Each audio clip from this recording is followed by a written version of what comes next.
In this video, we want to talk about insights. What insights are, what they're not, and how do you get to them?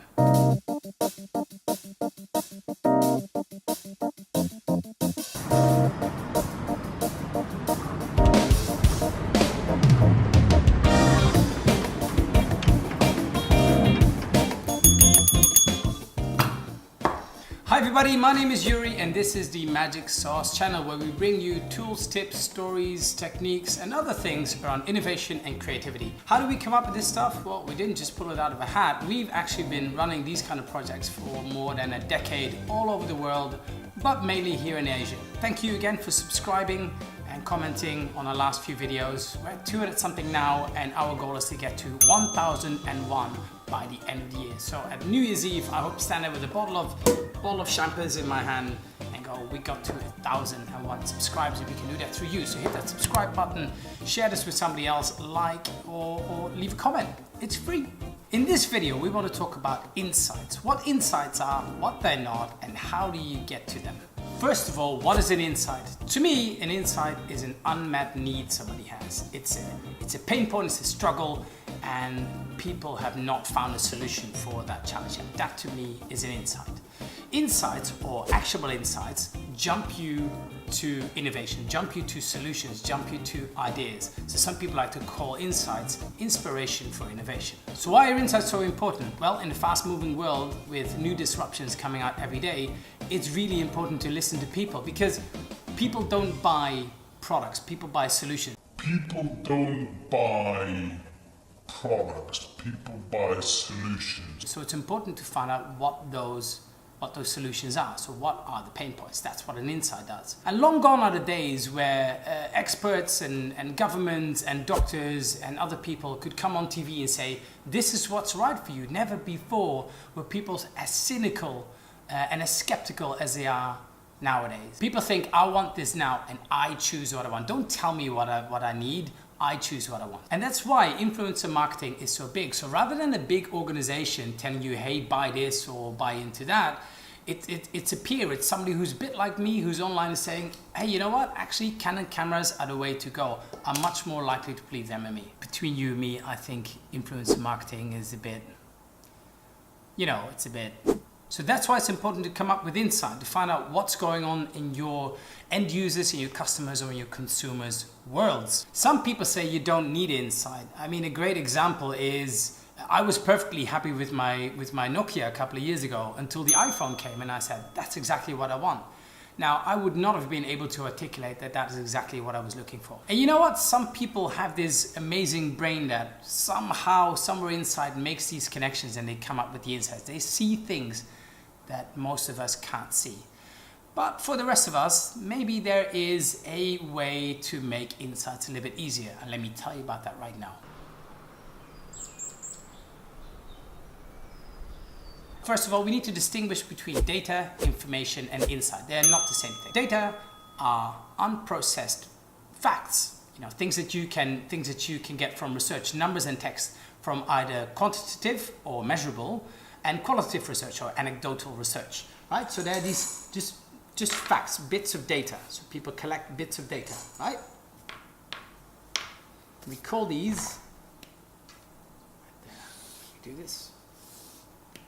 These things are data points. Now imagine then going through these data points and then when you go through them, I'm sure certain themes will come up and we call that information. So the next bit is information.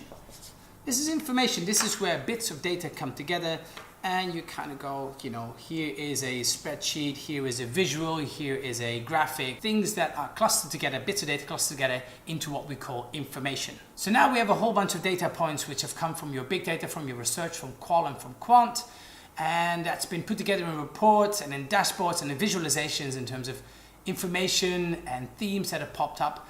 But that's not where it stops. That still is not an actionable insight yet. Insight takes all of this one step further and answers the question, so what?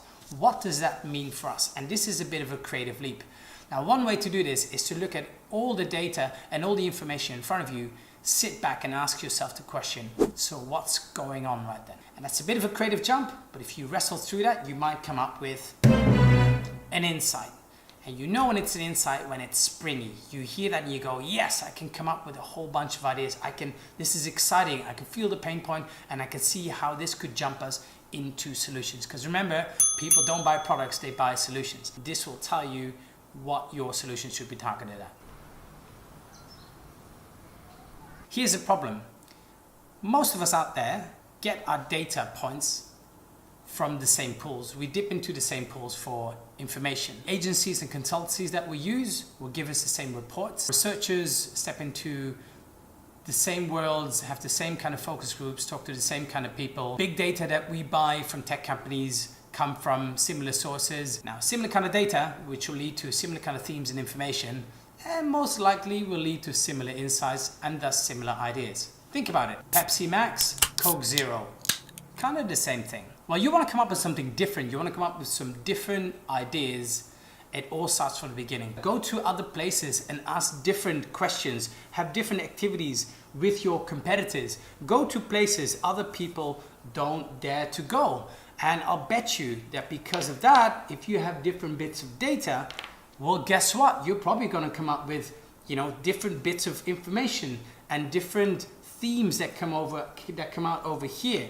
Right? So you give this a lot more color and different data will lead to different information. And then guess what? Different insights. And those different insights will most likely jump you to new and different ideas. Because like we said before, some people don't need to go through this process. They do it naturally. Some people ignore insights and just intuitively know what the market needs. That's great. But if you want to start somewhere, start here. Remember, different data, come up with different information, come up with different insights, and therefore different ideas. People don't buy products, they buy solutions. So it's up to you to find out what their pain points are and then coming up with a solution for that. To recap, insight is not the same as data and information. It starts with data, then into information, but at the end you need that creative leap to get to insight. Insight answers the question, so what? An insight usually has a pain point or a dilemma and it shouts for a solution. They are actionable. They will jump you into ideas and into solutions. You want fresh and new data points to come up with fresh insights into fresh ideas? You drop us a line at hello@themagicsauce.com. Thank you so much again for watching. Hit that subscribe button, share this video with somebody you think should see it, and we will catch you here next time. Now I'm going to eat that entire bowl of sweets. There's a much bigger chance you will come up with more and different. That one's broken. And sweet. Where were we? Yes, so different bits of data.